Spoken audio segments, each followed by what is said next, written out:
Salut tout le monde, j'espère que vous allez bien. On se retrouve aujourd'hui dans une nouvelle vidéo. Oui, le décor est encore différent.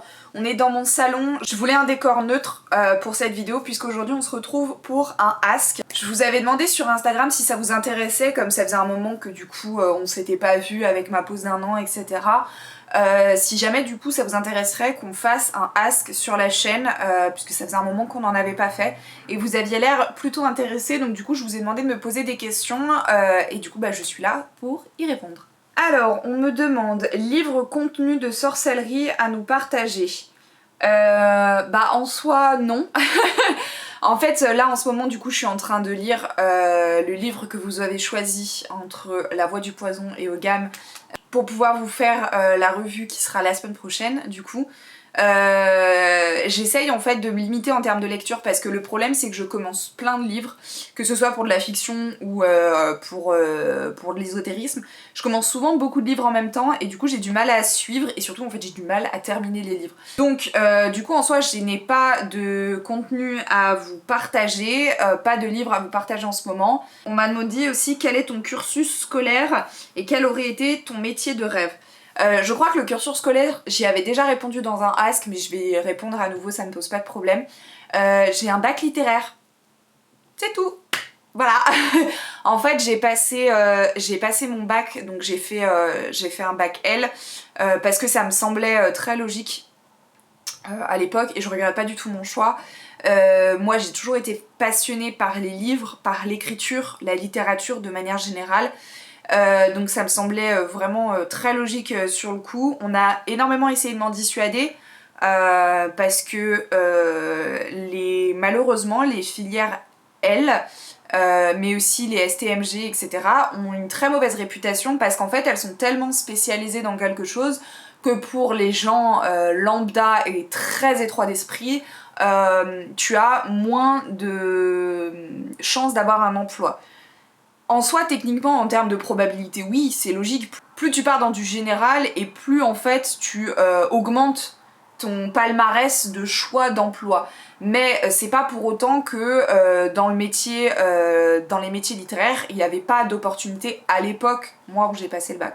C'est quand même pas la même chose aujourd'hui. Mais aujourd'hui, avec un bac L, en faisant des études supérieures, bien évidemment, tu peux t'orienter pour être traducteur, pour travailler dans le monde de l'édition. Dans le monde de l'édition, il n'y a pas juste à être éditeur, hein, il y a plein de métiers. Tu peux t'orienter dans le journalisme. Tu peux t'orienter dans de la vente au niveau de la librairie par exemple, tu peux t'orienter dans du consulting, tu peux t'orienter dans plein de trucs à partir du moment où en fait c'est en rapport avec la littérature de manière générale. Et la littérature ça prend vraiment plein de trucs, hein. Les lettres de manière générale ça enclenche plein de trucs. Ensuite, suite à mon bac, j'ai commencé, je suis partie à la fac parce que j'avais demandé à entrer dans un BTS, je crois que c'était un BTS. C'était quoi comme BTS? Je sais plus trop. Mais j'ai pas été acceptée parce que j'avais pas un assez bon dossier. J'étais le genre de personne... Je posais pas de problème en soi hein, quand j'étais au lycée, etc. Mais c'est vrai que j'étais souvent absente parce que ça m'arrivait de sécher les cours. Ou alors j'étais en retard parce que j'avais loupé mon bus ou quoi, ou qu'est-ce. Et puis j'avais pas de super bonnes notes parce que... j'étais dans la moyenne parce que... j'étais une grosse flemmarde et moins j'en faisais et mieux je me portais en fait. Ce qui fait que je me suis retrouvée à la fac. J'ai commencé la fac en voulant faire ce qu'on appelle LLCE. Donc c'est de l'anglais littéraire en gros. Ça me semblait aussi à la fois logique à ce moment-là parce que l'anglais est très important pour moi. Depuis que je suis toute petite. D'ailleurs quand j'étais en L, j'avais pris l'option anglais. T'avais une option en plus, ce qui faisait que j'avais presque 10 heures d'anglais par semaine, ce qui est assez énorme. Et au bac, c'est ce qui m'a permis d'avoir mon bac en fait, l'anglais. Parce que quand vous êtes en filière littéraire, vous avez la philo qui a un très gros coefficient, qui a un coefficient 8. Sauf que moi, avec toutes mes options d'anglais, je crois que je devais avoir un coefficient 10 à peu près avec toutes mes matières d'anglais confondues. Et c'est ce qui m'a permis d'avoir mon bac en fait, parce que littéralement j'ai eu 5 en philo. Donc Moi je suis pas philosophe en fait, voilà. Non mais c'est surtout que je trouve que c'est une matière qui devrait pas avoir lieu au bac, mais ça c'est un autre sujet. Donc pour moi l'anglais était très important, et comme j'aime beaucoup les lettres, ça me semblait logique de partir dans de l'anglais littéraire, parce que l'autre filière, l'autre licence qu'il y avait c'était LEA. Et le LEA c'est plus dans un aspect économique, si je dis pas de bêtises, ce qui pour le coup m'intéressait vraiment pas du tout. J'ai beaucoup aimé cette filière, simplement c'était très dur pour moi, et je pense sincèrement que c'était pas la filière, enfin je pense que c'était pas la licence qui était faite pour moi, parce que c'était vraiment très compliqué. Après j'ai appris plein de trucs très intéressants, mais voilà, du coup j'ai arrêté au bout de 6 mois, j'ai travaillé, et ensuite à la rentrée qui suivait j'ai débuté une autre année de licence dans une licence totalement différente. J'étais toujours dans la même fac, j'étais à Lyon 3 pour les Lyonnais qui connaissent, et là j'ai débuté une licence de lettres modernes, donc on reste dans les lettres, et là pour le coup ça m'a beaucoup plus plu et je me suis beaucoup plus accrochée. En gros, pour vous décrire lettres modernes, vous avez beaucoup de cours en fait. Vous avez l'un de mes cours préférés, je crois que c'était les réécritures. On travaillait sur différents thèmes de réécriture. J'avais des cours de grammaire, oui. J'avais des cours de latin, c'était très intéressant, j'ai beaucoup aimé le latin. J'avais des cours aussi de Word. Ça je ne m'y attendais pas, mais effectivement pour gérer Word, parce que quand tu travailles dans le monde des lettres, en général tu utilises Word et il faut savoir bien l'utiliser. Et j'ai vraiment adoré cette licence. J'ai rencontré plein de monde que j'ai adoré, c'était une super période de ma vie. Simplement malheureusement je pense que la fac c'était pas fait pour moi, je me suis rétamée au partiel et au rattrapage. J'étais toujours à ça en fait, d'avoir mon semestre, parce que forcément malheureusement moi comme je le disais je suis une flemmarde, tu me donnes la possibilité de pas travailler, je travaille pas. Voilà. Ce qui fait que forcément la fac était peut-être pas forcément fait pour moi, et je pense que moi il m'aurait fallu un cadre un peu plus important. Après la fac, j'ai juste abandonné les études supérieures parce qu'en fait je savais pas quoi faire. Je me suis dit ok la fac c'est pas fait pour moi, j'ai pas un assez bon dossier pour rentrer dans des BTS. Je sais pas quoi faire, donc je vais travailler en attendant de trouver quoi faire, et donc j'ai commencé à travailler à partir de ce moment-là et j'ai pas repris mes études depuis, ce qui fait que je n'ai qu'un bac. Il n'y a que du coup depuis cette année où j'ai décidé de reprendre mes études, donc je suis inscrite dans une école pour pouvoir faire une alternance en rapport avec le community management. Alors l'intitulé exact de mon alternance c'est pas ça, mais voilà, en gros c'est ça, l'idée c'est que je travaille sur les réseaux sociaux, parce que en m'occupant de mes réseaux sociaux, en utilisant Facebook, en utilisant surtout YouTube et Instagram, je me suis rendu compte que c'était un domaine qui me plaisait énormément, et donc voilà, c'était mon parcours. Pour ce qui est de mon métier de rêve, évidemment ce serait d'être libraire ou alors éditrice. C'est l'un de mes 2 métiers de rêve. Le problème c'est que la libraire aujourd'hui, eh bien c'est un domaine qui est assez fermé malheureusement, parce que les librairies indépendantes déjà de nos jours ont du mal à joindre les deux bouts. Donc voilà. Mais en plus de ça, la lecture en fait a énormément changé depuis. C'est-à-dire qu'il y en a beaucoup qui disent que la lecture est morte, et en fait c'est totalement faux, hein. Rien qu'avec le confinement, les gens lisent beaucoup plus. Mais c'est surtout qu'en fait il y a l'ère du numérique, et ça malheureusement les libraires ont du mal à contrer ça, et ce que je comprends, il y a beaucoup de gens qui lisent sur des liseuses numériques, comme moi par exemple, j'ai My Kindle qui est juste ici, parce que c'est plus pratique, vous pouvez plus facilement la transporter que un gros livre comme ceci, parce que vous pouvez faire contenir beaucoup plus de livres à l'intérieur. C'est techniquement moins cher. Je dis techniquement parce qu'il y a des livres, des fois, tu gagnes 2 balles, quoi, donc c'est pas excessif. Donc je sais que malheureusement, être libraire, c'est pas un rêve que j'accomplirai un jour. Être éditrice, j'en rêve toujours autant, hein, clairement. Peut-être qu'un jour je le serai, je ferai des études parce que malheureusement il faut faire des études pour être éditrice. Autant il y a des métiers t'as pas forcément besoin de faire des études, etc. Autant pour ce métier là qui est quand même assez complexe et qui est très technique surtout, tu es obligé de faire des études et malheureusement il n'y en a pas à Lyon, des BTS édition ou quoi que ce soit. Ce qui fait que il faudrait que je déménage et pour l'instant c'est pas le projet, que les choses soient claires. Donc je me ferme pas la porte, je me dis un jour peut-être, mais voilà. Après techniquement c'est pas être éditrice, c'est pas le métier que je rêve de faire à l'heure actuelle. J'ai un rêve, clairement, c'est d'ouvrir un café-librairie. Ce qui me permettrait en fait de contrer cette perte de chiffre d'affaires du côté librairie par le côté café. Je vous dévoilerai peut-être un peu plus en détail ce rêve parce que j'ai énormément réfléchi, j'ai le nom, j'ai la DA, j'ai exactement ce que je compte faire à l'intérieur, etc. La seule chose qui me manque techniquement c'est des certifications parce que pareil pour le métier de librairie, le métier de libraire, il faut quand même avoir une certaine technicité, savoir utiliser les logiciels pour faire les commandes de livres, connaître les cotes, les trucs comme ça. Après les cafés, ça je sais faire, y a pas de souci. Mais voilà, c'est surtout ce qui me bloque par rapport à ce projet, c'est l'aspect financier en fait. Parce qu'un café-librairie, il faut un local, et pour un local, il faut de la thune. Et j'ai pas la thune, donc voilà. Mais un jour, je vous inviterai dans mon café-librairie. Ça, c'est une promesse que je vous fais. On m'a demandé aussi d'où vient ton style vestimentaire et ton goût pour la mode. Je trouve que tu as un don pour associer les pièces. Très gentil. Alors, mon goût pour la mode, je l'ai depuis que je suis toute petite. Quand j'étais petite, je m'amusais à faire des défilés dans ma chambre. Voilà. Ouais, vraiment. J'ai toujours aimé associer des pièces, tester des trucs. J'ai été vachement réfrénée par ma mère qui fallait que je m'habille quand même politiquement correct, quoi. C'est-à-dire que je ne pouvais pas débarquer avec un costume d'Esmeralda à l'école, sauf si c'était pas Mardi Gras, quoi. Ce qui m'attristait grandement, mais bon, pourquoi pas. Mais j'ai toujours aimé bien m'habiller, bien m'apprêter. C'est toujours quelque chose que j'ai vraiment aimé, d'aussi loin que je me souvienne, et je pense que je tiens ça de ma mère. Parce que ma mère, je l'ai toujours vue hyper pomponnée, hyper maquillée, qui faisait attention à son apparence, et je pense qu'automatiquement j'ai dû prendre ça d'elle. Ma grand-mère était comme ça aussi. Donc je pense que j'ai dû prendre ça des femmes de ma vie. Pour ce qui est de mon style vestimentaire, c'est une bien bonne question. En fait déjà premièrement j'estime pas avoir un style vestimentaire parce qu'il y a un jour je vais pouvoir m'habiller genre hyper dark, limite gothique, grunge, etc. Un jour je vais m'habiller dans un style un peu dark academia.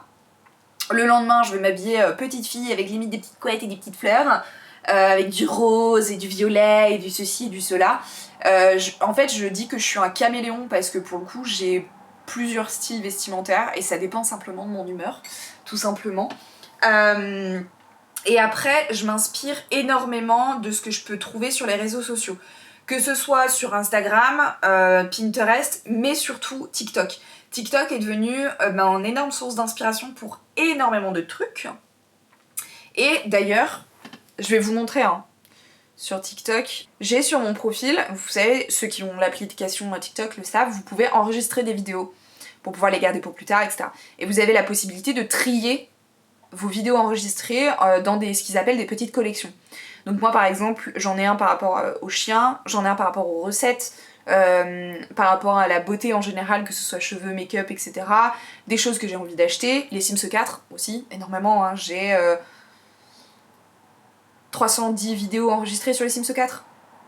Voilà. Et j'ai une collection qui s'appelle Outfit IDs, où là j'ai presque 200 vidéos, où vous voyez, vous avez des gens en fait qui montent leurs outfits, et du coup moi ça me permet de m'inspirer et tu vois genre ah j'aime bien cet outfit, bah un de ces quatre je le reproduirai par exemple avec ce que je peux avoir à la maison, etc. Et puis on verra. Et voilà. Genre cet outfit par exemple j'aime beaucoup. Les chaussettes rouges comme ça qui ressortent, c'est ce qui m'a fait craquer personnellement. Bref.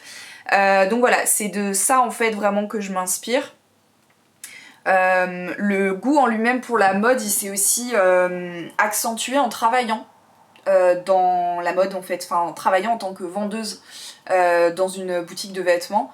Enfin dans plusieurs boutiques de vêtements même, parce que du coup t'apprends les matières, t'apprends la colorimétrie, t'apprends plein de trucs, comment mettre en valeur, etc. Et c'est des trucs moi qui m'aident derrière en fait à savoir si un outfit est bien ou pas. Par exemple des fois je crée un outfit et je me dis il manque un truc, bah oui c'est normal, t'as pas assez par exemple d'éléments au niveau du cou et t'as trop d'éléments au niveau du bas, ça contrebalance pas, c'est trop déséquilibré en fait. Et ça, c'est des trucs que j'ai appris en fait en travaillant dans la vente de vêtements avec des gens qui m'ont formée en fait tout simplement. Le fait d'avoir travaillé les matières, etc. C'est vraiment surtout ça qui m'a vraiment aidé à garder ce goût pour la mode et à m'en apprendre plus en fait. Ça te dirait de faire des live Twitch? Oui. Voilà. Je suis hyper contente qu'on me pose la question parce que ça fait super longtemps que je veux en parler. Je rêverais de faire des lives Twitch. Alors Twitch ou des lives YouTube, je sais pas. Mais j'adorerais faire des streams sur les Sims 4. Alors je sais qu'il y en a énormément qui le font et que c'est un secteur qui commence à être un peu bouché. Honnêtement je m'en fous, c'est juste un truc que j'ai très envie de faire et je peux passer des heures à jouer aux Sims 4 et à faire des trucs un peu particuliers, à créer des histoires particulières. Ce que j'adore faire, surtout par exemple sur le Sims 4, c'est créer des maisons et des personnages. Moi, le let's play, ça me saoule vraiment de faire vivre des personnages. À un moment donné, je m'ennuie. Mais je rêverais de faire ça en live avec vous, qu'on crée une maison ensemble par exemple, genre que vous me disiez quoi faire et que je reproduise ce que vous me proposiez, etc. C'est un truc que je rêverais de faire. La seule chose, c'est qu'en fait, j'ai pas le setup. En soi, j'ai récupéré l'ancien ordinateur de mon copain, ce qui fait que maintenant je peux faire tourner les Sims 4 correctement, donc j'ai pas mon ordinateur qui plante, donc ça c'est plutôt cool. Est-ce que par contre j'ai la capacité de faire tourner les Sims 4 et de faire tourner un live en même temps? Ça je suis pas sûre. J'ai une caméra certes, mais j'y connais rien au branchement. Et en plus de ça, j'ai pas de micro. Alors je sais qu'il y a des gens qui débutent avec très peu et qui derrière augmentent leur setup, etc. Je le sais totalement. Mais je sais pas, il y a un truc qui me bloque et je pense que c'est surtout que j'ai peur que ça n'intéresse pas.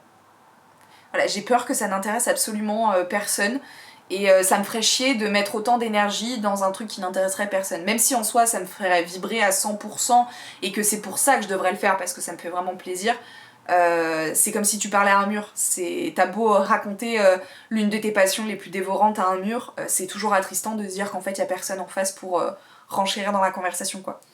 Voilà, si ça vous intéresse qu'on fasse des lives ensemble, que ce soit sur Twitch ou sur YouTube, sur les Sims 4, mais aussi sur d'autres sujets, hein, on peut faire d'autres trucs, j'adorerais. Par exemple, quand je m'occupais du Coven, on faisait les cercles, c'était tous les vendredis soirs, donc c'était du live, hein, clairement, c'était uniquement de l'audio, et en fait on le faisait sur des sujets particuliers en rapport avec l'ésotérisme. Donc à un moment donné, je me rappelle qu'on avait fait des expériences, enfin pas des expériences paranormales, mais qu'on avait chacun raconté justement des choses paranormales qui nous étaient arrivées, etc. Et on discutait tous ensemble autour d'un sujet.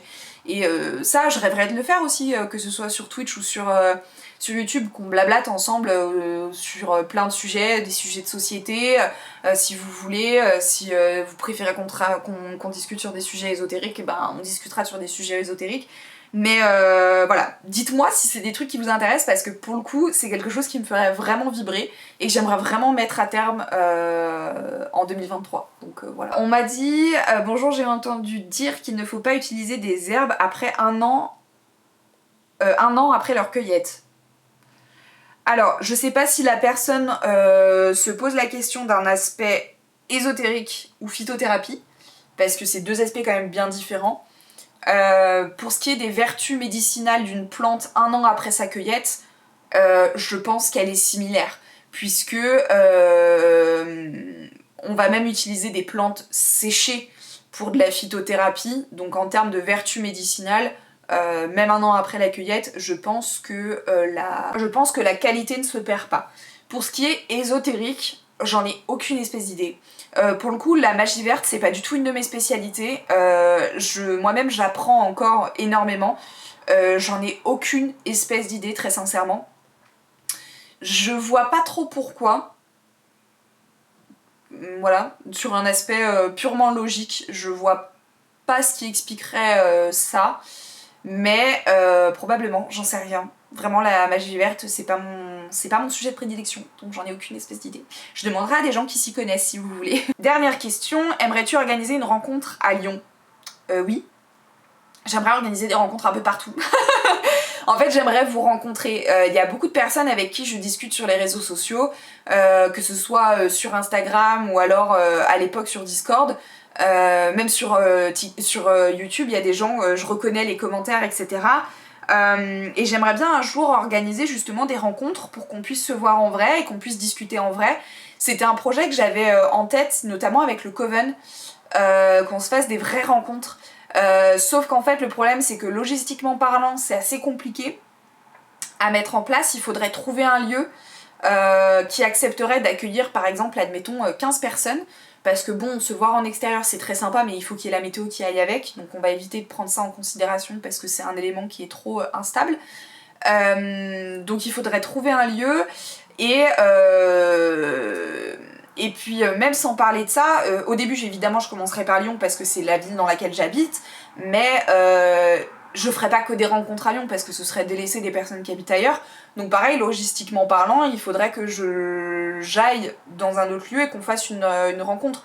Parce que pour le coup, je me balade pas tous les matins aux quatre coins de la France. Genre vraiment. Donc j'aimerais bien, mais pour l'instant, logistiquement, c'est trop compliqué. Mais j'aimerais beaucoup, c'est un projet que j'ai en tête et j'aimerais vraiment mettre en place. Mais c'est vrai que logistiquement parlant, pour l'instant, c'est trop compliqué. Donc voilà, un jour, quand j'aurai mon café, voilà, déjà rien que ça, mais voilà. Bref, cette vidéo est désormais terminée, j'espère que ça vous a plu. Merci beaucoup d'avoir regardé cette vidéo jusqu'au bout, j'espère que ça vous a plu et que j'ai pu répondre aux questions que vous vous posiez. Et du coup, moi je serais ravie de savoir si du coup les questions que j'ai soulevées vous intéressent, notamment le fait que ça vous intéresse que je fasse des lives, que ce soit sur YouTube ou sur Twitch, qu'on se rencontre peut-être un de ces quatre ensemble, ça pourrait être sympa.